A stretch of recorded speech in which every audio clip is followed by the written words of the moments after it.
Assalamualaikum warahmatullahi wabarakatuh. Innal hamdalillahi nahmaduhu wa nasta'inuhu wa nastaghfiruh wa na'udzubillahi min syururi anfusina wa min sayyiati a'malina. May yahdihillahu fala mudilla lahu wa may yudlilhu fala hadiyalah. Asyhadu an la ilaha illallah wahdahu la syarikalah wa asyhadu anna Muhammadan abduhu wa rasuluh. Allahumma shalli ala sayyidina Muhammad wa ala ali sayyidina Muhammad kama shallaita ala sayyidina Ibrahim wa ala ali sayyidina Ibrahim wa barik ala sayyidina Muhammad wa ala ali sayyidina Muhammad kama barakta ala sayyidina Ibrahim wa ala ali sayyidina Ibrahim fil alamin innaka Hamidum Majid. Rabbi shrah li sadri wa yassir li amri wahlul 'uqdatam min lisani yafqahu qawli amma ba'du. Hadirin hadirat jamaah kaum muslimin wal muslimat yang dirahmati oleh Allah Subhanahu wa taala. Kali ini kita akan membahas hadis nomor 417 sampai 418, yang mana hadis ini membahas tentang kategori seseorang yang layak untuk menjadi imam, ya. Apa saja syarat-syaratnya seseorang bisa menjadi imam, ya. Itu apakah dia banyak hafalan Al-Qur'annya, hadisnya dan lain sebagainya. Ini kita akan bahas melalui sahabat Rasulullah, yaitu Abi Mas'ud. Wa an Abi Mas'udin radhiyallahu anhu qala Rasulullah sallallahu alaihi wasallam, ya ummul qauma aqrahum li kitabillahi ta'ala fa in kanu fil qiraati sawa'an fa'alamuhum bis sunnah fa in kanu fis sunnati sawa'an fa aqdamuhum hijratan fa in kanu fil hijrati sawa'an fa aqdamuhum silman wa fi riwayatin sinnan wala ya umman rajulu rijala fi sultanihi wala yaqudu fi baitihi ala takrimatihi illa bi iznihi, rawahu Muslim. Wali Ibnu Majah min hadisi Jabir radhiyallahu anhu wala ta'ummanna imra'atun rajulan wala a'rabiyyu muhajiratan wala fajirun mu'minat wa isnaduhu wahin.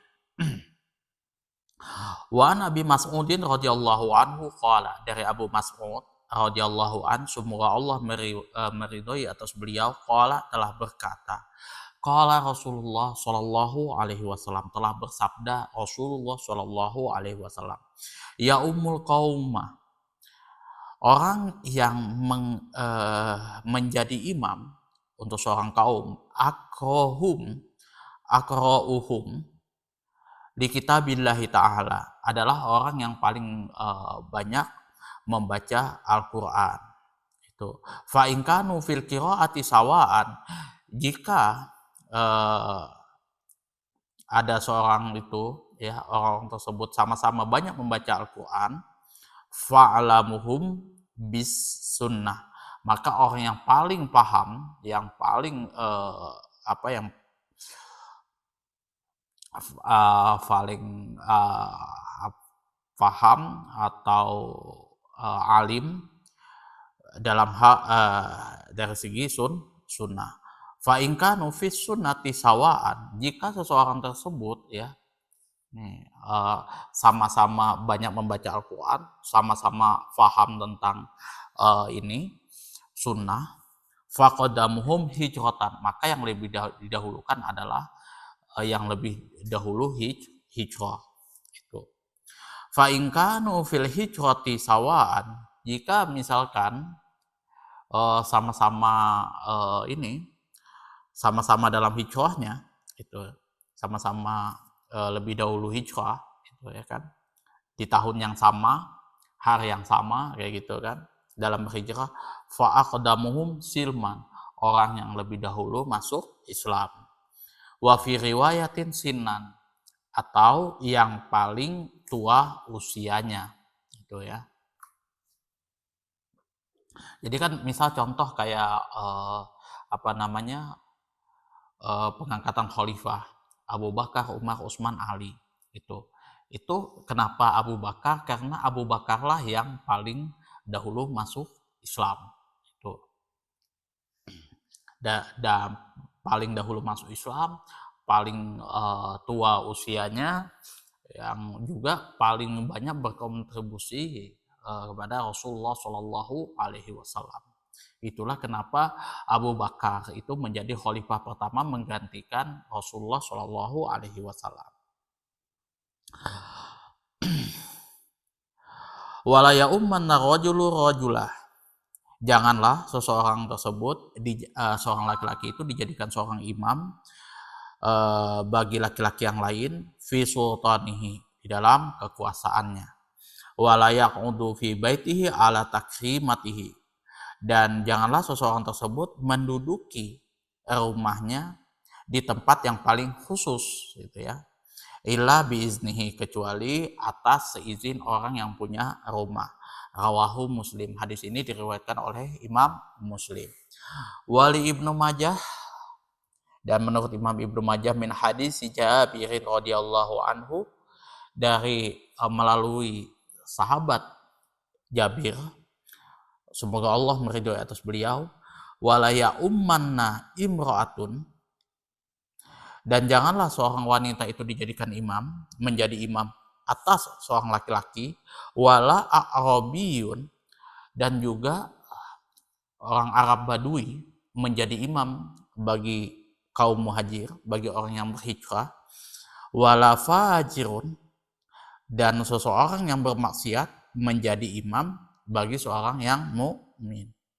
Wa isnaduhu wahid, akan tetapi di sini sanadnya dhaif. Wahid. Nah, nanti kenapa sanadnya dhaif ini juga akan kita bahas di sini ya. Kenapa sanadnya wahid gitu ya. Makna keseluruhannya adalah Nabi Shallallahu Alaihi Wasallam sangat mementingkan masalah imamah di sini. Imam kayak gitu kan. Sebab imamah merupakan kedudukan yang tinggi. Ini kita sudah bahas di hadis sebelumnya.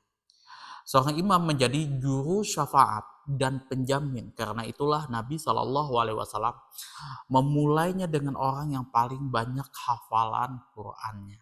Jadi menjuru syafaat ya, dan penjamin untuk makmum di belakangnya. Oleh sebab itu Rasulullah Shallallahu Alaihi Wasallam mendahulukan di sini, memulai dengan orang yang paling banyak hafalan Al-Qur'annya. Untuk itu beliau bersabda, hendaklah yang menjadi imam adalah orang-orang yang paling banyak hafalan Al-Quran di antara mereka. Makna yang dimaksud di sini bukan cuma hafal Al-Quran, tapi ialah orang yang paling memahami masalah Al-Quran. Jadi misalkan nih, saya sama Gus Baha gitu. Baha, profesor, ada juga Profesor Dr. Quraish Shihab.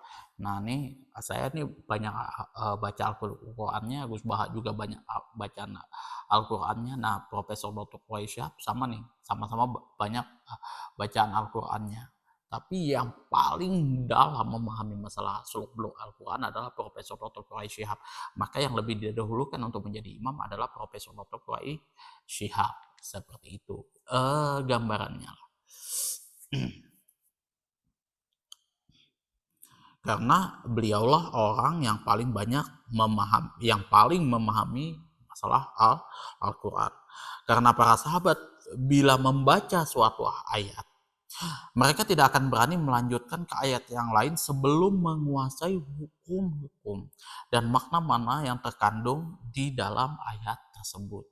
Itu budaya dari para sahabat itu ya. Beda lah kalau zaman sekarang kan. Kalau di zaman sekarang contoh aja yang paling simpel aja, Ar-Rashi wal Murtasi itu ya. Ar-Rashi wal Murtasi finnar itu kan banyak dibaca di masjid-masjid itu kan, bahwasanya suap menyuap itu masuk neraka. Bahkan la'ana Rasulullah Shallallahu Alaihi Wasallam ar-rashi wal murtasi. Rasulullah Shallallahu Alaihi Wasallam itu melaknat orang yang memberi suap dan orang yang diberi suap. Itu kita sudah tahu, itu kita sudah hafal. Tapi pada kenyataannya sikat aja kayak gitu kan. Bahkan kalau Saya pernah menasihati temanku gitu kan, itu kan haram, itu kan nggak boleh kalian suap menyuap seperti itu.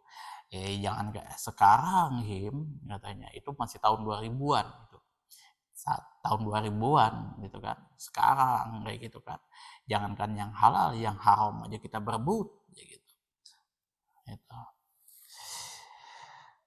Makanya di Indonesia ini ya, dulunya mayoritas orang muslim, tapi jujur aja paling banyak ya, termasuk negara yang paling banyak mengantar para ya babu-babu untuk bekerja ke luar negeri. Ya salah satunya karena itu tadi gitu.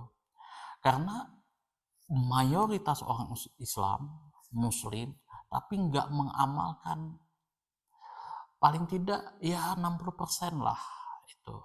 40% lah dari apa yang mereka sudah pelajari seperti itu. Ya sehingga kejadiannya baru dirasakan ya seperti sekarang itu, baru tertatih-tatih kita membenahinya. Tuh ya kan. Belum lagi kita berbicara masalah korupsi, kolusi dan lain sebagainya, nepotisme yang itu sudah turun-temurun menjadi budaya. Nah, kalau di zaman Rasulullah SAW, kalau memilih pemimpin, itu dari orang yang terbaik dipilih lagi, disaring lagi menjadi orang yang terbaik lagi, itu untuk menjadi seorang pemimpin. Sekarang, syukur-syukur sudah itu ada yang terbaik itu. Orang yang terbaik dari yang terburuk sekarang. Kalau zaman Rasulullah, di zaman para sahabat itu, orang yang terbaik dari yang terbaik. Itu makanya Abu Bakar, Umar, Utsman, Ali.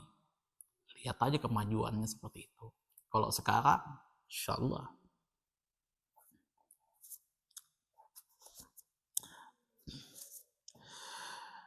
Dengan demikian pengertian Al-Aqsa pada masa permulaan Islam, ya, orang-orang yang paling alim mengenai Al-Quran.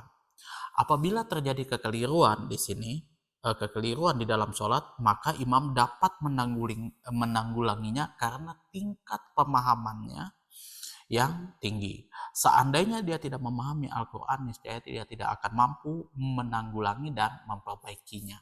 Itu fungsi daripada kita mengangkat seorang imam itu dari orang yang ahli Quran, itu orang-orang yang alim itu. Kalau ada masalah dia cepat bisa menanggulanginya. Bukan berarti seorang yang alim itu tidak luput dari salah, bisa jadi dia salah kayak gitu, tapi dia bisa menanggulangi masalahnya. Seorang imam tidak disyaratkan harus adil, ya, tidak disyaratkan harus adil. Karena dahulu para sahabat sholat di belakang imam-imam yang zolim. Gitu. Tetapi disunahkan imam tersebut adalah orang yang adil, dari pemimpin yang adil, gitu ya. Imam-imam yang adil. Tapi bukan syarat ya. Misalkan gubernur, misalkan nih lagi bermasalah nih, ya zolim lah katakan kayak gitu. Zolimnya pun juga bukan zolim memerangi, membalas, tapi dia nggak bisa bekerja lah kayak gitu ya, lebih mementingkan yang suku di sana ketimbang suku di sini kayak gitu, seperti itu. Nggak adil seperti itu kan, zolim lah katakan seperti itu. Tapi ya bukan berarti ketika dia menjadi imam kayak gitu kita kemudian lantas bermufarokoh, kemudian kita tidak mau menjadi imam ya tersebut, enggak. Jadi syarat untuk menjadi imam tidak harus seorang pemimpin yang adil, tapi dia bisa menjadi imam yang baik gitu. Kemudian analisis lafadznya di sini, aqrahum li kitabillah di sini adalah orang-orang yang memahami, orang-orang yang mengimami mereka adalah orang-orang yang paling banyak hafalan Al-Qur'annya. Fa in kanu fi qiraati sawaan, kadar hafalnya, tajwid serta zamannya sama, fa'alamuhum bisunnah, maka orang yang paling mengetahui hukum-hukum sholat dan tuntunan serta penjelasan Rasulullah Shallallahu Alaihi Wasallam mengenai maslahat sholat. Ya, jadi misalkan sama-sama banyak hafalan Al-Qur'annya, bacaan Al-Qur'annya, maka yang didahulukan adalah orang-orang yang mengerti sunnah. Ya, mengerti sunnah ini ya tahu tentang seluk-beluk masalah sholat, terutama syariat agama Islam, terutama sholat. Fa'aqdamuhum hijratan, di sini adalah orang yang lebih dahulu hijrah dari Madinah ke Mekah sebelum masa penaklukan Mekah. Kedudukan ini merupakan suatu kehormatan yang melebihi orang-orang yang berhijrah sesudahnya. Jadi kayak Abu Bakar itu sudah adalah termasuk orang yang paling dahulu hijrah itu ya. Pada umumnya ilmunya semakin bertambah melebihi orang-orang yang hijrah sesudahnya. Allah Subhanahu wa taala berfirman, "La yastawi minkum man anfaqa min qablil fathi wa qatala." Ini Al-Hadid nomor 10. Tidak sama kedudukan orang-orang yang menafkahkan hartanya dengan orang-orang yang berperang sebelum menaklukkan Mekah. Jadi meskipun kadar keilmuannya sama dengan Abu Bakar As-Siddiq itu ya, tapi ya tetap Abu Bakar As-Siddiq inilah yang diprioritaskan lebih dahulu untuk menjadi imam, bukan orang-orang yang sahabat-sahabat yang lain seperti itu. Silman di sini adalah orang yang lebih paling dahulu masuk Islam. Sinan adalah orang yang paling tua umurnya dalam Islam. Jadi dia paling tua. Anggaplah ini kategorinya ini Islam turunan kayak gitu, Nah, tapi dia yang paling tua, maka dia yang didahulukan untuk menjadi imam. Wala man rajulan fi sultanihi sahibul bait. Sahibul bait orang yang pemilik rumah itu, pemimpin majlis serta imam majlis lebih berhak menjadi imam daripada yang lain. Misalkan saya anggaplah kepala desa di situ, maka kepala desa inilah yang lebih berhak untuk menjadi imam itu sebenarnya daripada yang lain. Orang-orang yang mempunyai tempat lebih berhak untuk menjadi imam. Jadi misalkan masjid ini tanahnya saya yang punya, maka sayalah orang yang paling berhak untuk menjadi imam, bukan yang lainnya. Bila saya sebagai yang punya tempat ini yang menghendaki untuk menjadi imam, karena itu berada di wilayah kekuasaan saya yang punya, kayak gitu kan, seperti itu. Ia berhak melakukan apa yang dikehendakinya, seperti itu. Wala yaqudu fi baitihi ala takrimatihi, dan janganlah kalian menduduki tempat yang khusus di dalam rumahnya, misalkan pemadani, kemudian hamparan yang lain yang khusus bagi pemilik rumah, itu jangan sampai kita duduk di situ. Adabnya enggak boleh. Makanya kalau misalkan ada tempat khusus bos saya misalkan kayak gitu, ya saya nggak mau lancang menduduki tempat yang disenanginya, yang khusus untuknya kayak gitu, kecuali tim duduk sini saya mau ngobrol bau seperti itu.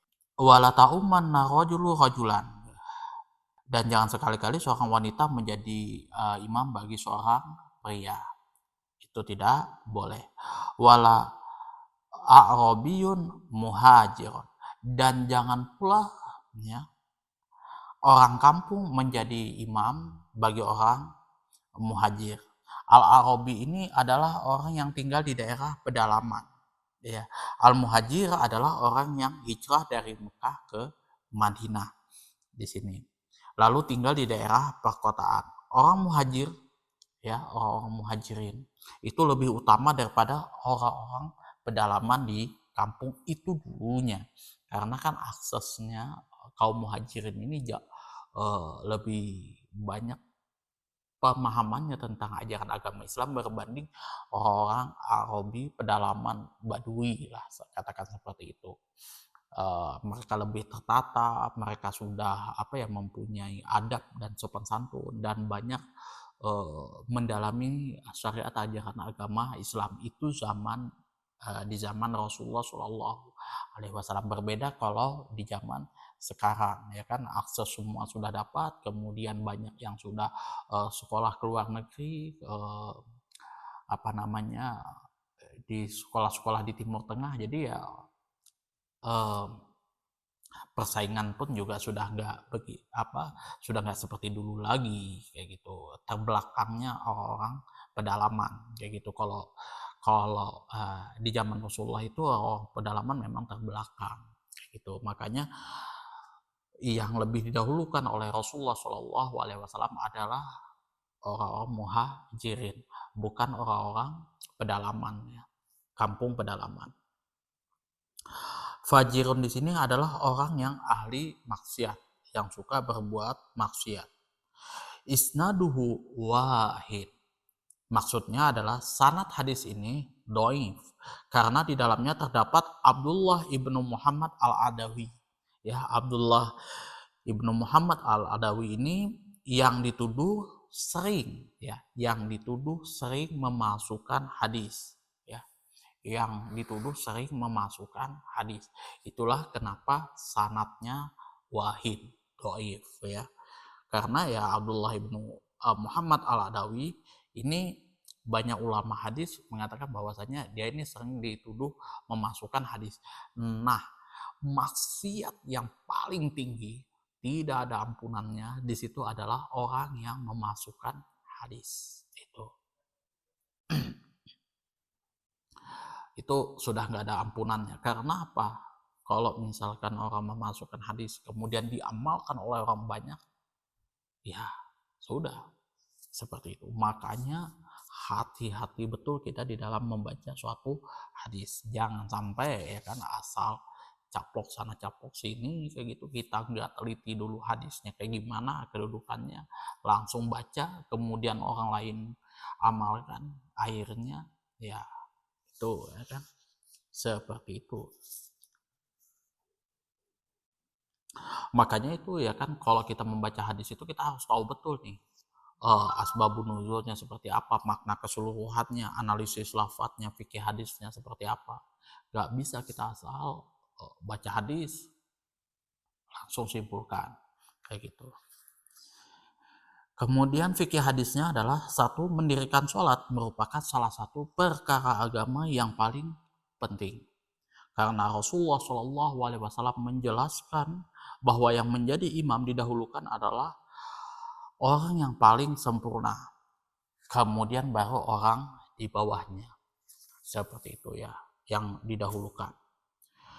Yang kedua adalah tidak boleh menjadi imam sholat di daerah kekuasaan orang lain kecuali seizin orang tersebut. Misalkan saya di kampung nih, kampung sebelah sana kayak gitu, atau kampung di blok D kayak gitu kan. Itu kan wilayah orang sana kan, kekuasaan orang situ.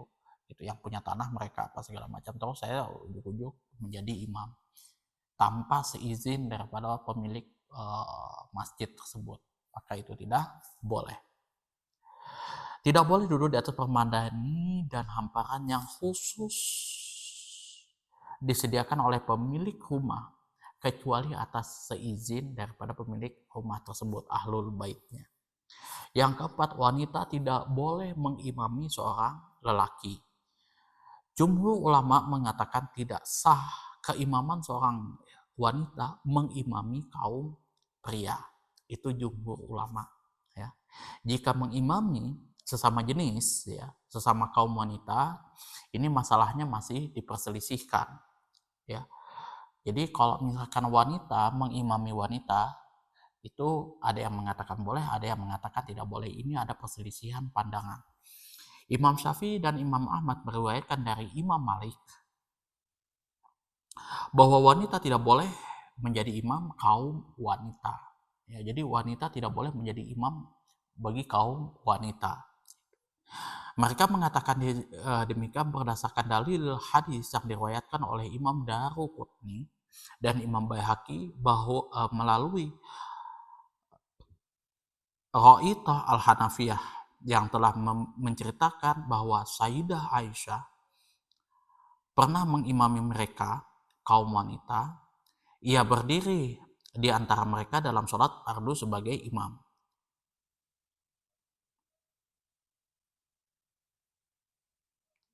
Oh sorry, ini salah ya. Imam Syafi'i dan Imam Ahmad di sini membolehkan seorang wanita menjadi imam bagi kaum wanita. Itu boleh karena Sayyidah Aisyah pernah mengimami kaum wanita yang lain. Seperti itu di dalam sholat fardu.